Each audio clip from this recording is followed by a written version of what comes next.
Hello friend, इथं आपण पातेलं ठेवलेलं आहे आणि त्याच्यात तेल टाकलेलं आहे. इथं मसूर शिजते अजून. मी पलीकडच्या गॅसवर ठेवलेले आहे. टमॅटो आणि थोडंसं मीठ टाकून मी शिजायला टाकलेले आहे मसूर. इथं फोडणीसाठी तेल ठेवलेलं आहे.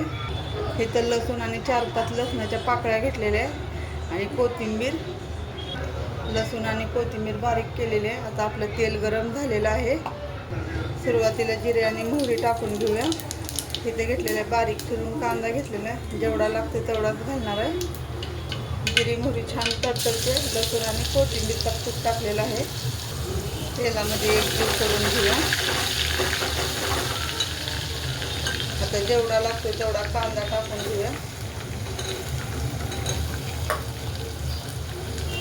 एकजीव करून घेऊया.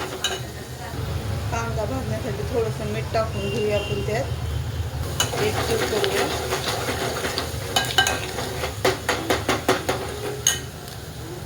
आता कांदा बऱ्यापैकी आपला हे झालेला आहे. आपण आता हा काळा मसाला टाकून घेऊया. थोडीशी हळद टाकून घेऊया. आता ही आपण मसूर शिजवून घेतलेली टाकून घेऊया. थोडंसं गरम पाणी करायला ठेवलेलं आहे गरम कुकरमध्ये. गरम पाणी केलेलं आहे. आता जेवढं लागतं तेवढं आपण टाकून घेऊया रस्सा भाजीत. आता वरतून कोथिंबीर टाकूया थोडीशी.